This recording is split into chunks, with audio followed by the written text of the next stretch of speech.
Hello, ladies and gents, boys and girls, people of all ages, sexualities, and identities, and welcome back to another series review. And today's series review is none other than the Dark Crystal Age of Resistance.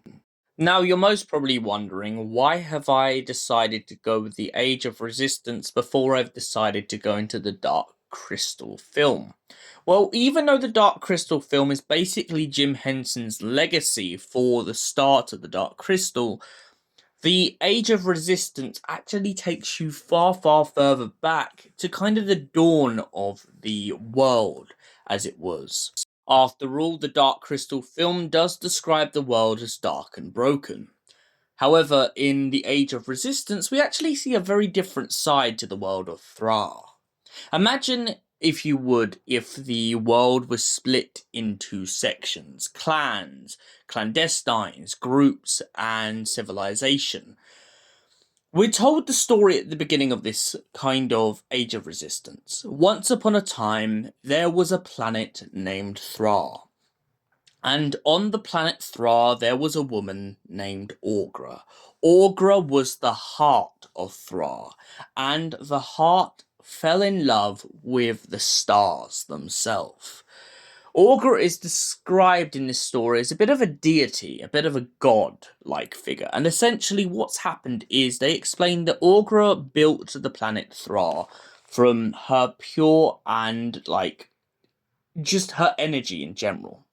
And then she built everything on the planet in her own image. The gelfling, the kind of Kramen, all the creatures, all the things we see in the Dark Crystal Saga are all a part of Aughra's design, to be pure and beautiful and of heart. And Aughra one day finds herself bumping into some celestial beings. These celestial beings are so much more beyond Aughra's kind of understanding, but she's still fascinated by them beside the point.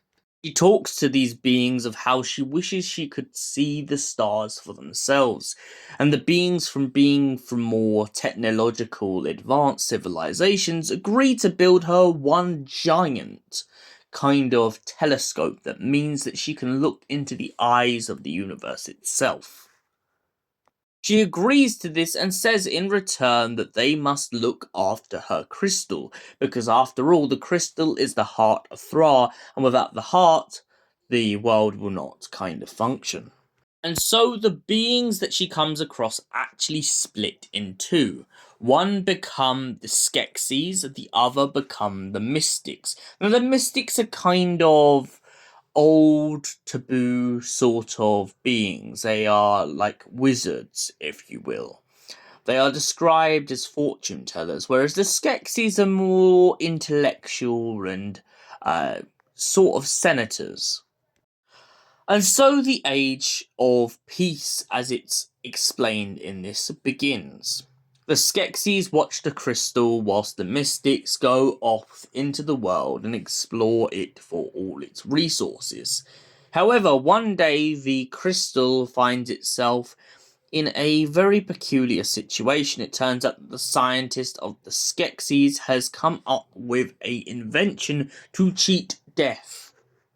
After all, being away from the Mystics for so long, the Skeksis have begun to decay, and life and age has got the best of them. Skeksis, unwilling to accept the fact that one day they will die and return to thrua, have come up with this concept in which they will drain the power of any living being.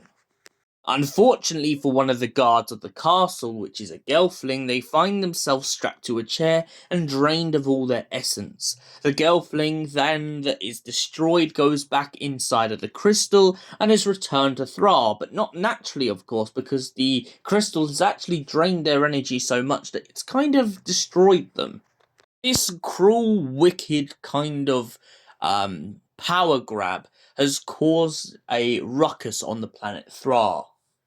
It has caused the gelfling a lot of distress, and most of all has made them question whether or not they trust the Skeksis.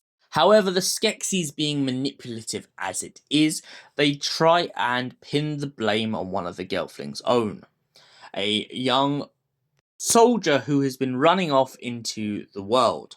He then finds himself down in the world and finds himself bumping into a young girl named Deet. Now, Deet and Rian find themselves in a position in which they're constantly fleeing no matter where they go. Alongside Deet, he comes across someone called Hup.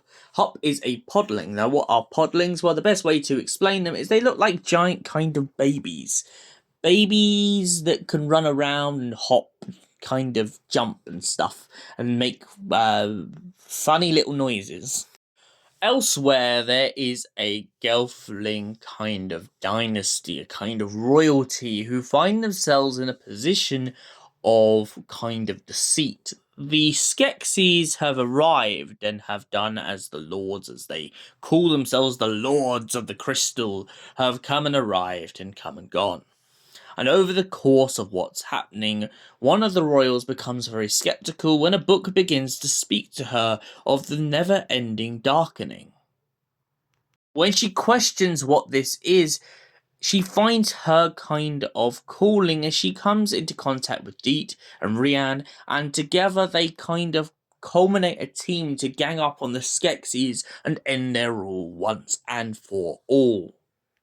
However, their plan keeps seeming to get thwarted, and what makes it worse is the fact that the Skeksis hold all the cards. After all the clans will not dare defy the Skeksis, not until they see with their very own eyes what's going on.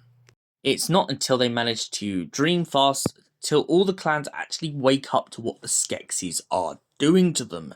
The gelfling will die out if they don't resist the Skeksis' rule and don't stop them from draining their essence and drinking it to keep themselves alive. On top of this, it turns out that Rian is being hunted by a hunter, which is a Skeksis. Luckily for Rian, however, he is saved by his father, who sacrifices himself alongside someone called the Archer.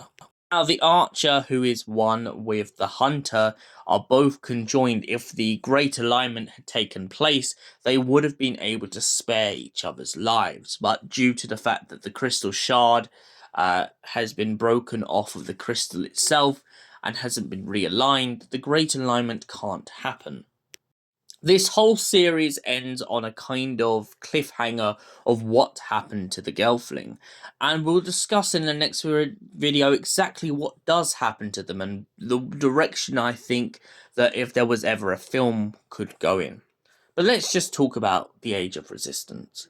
It's a great opening. It's a very dark opening to the story, and most importantly, it's a kind of one of those pin drop stories. We start off with a light mood and all these great concepts, and then all of a sudden we feel like we're back in the world that we know of the Dark Crystal, and for that reason I give it a solid 10 out of 10. Thank you for watching, and we'll see you in the next film, series, or anything review. Until then, goodbye, stay beautiful, you beautiful people.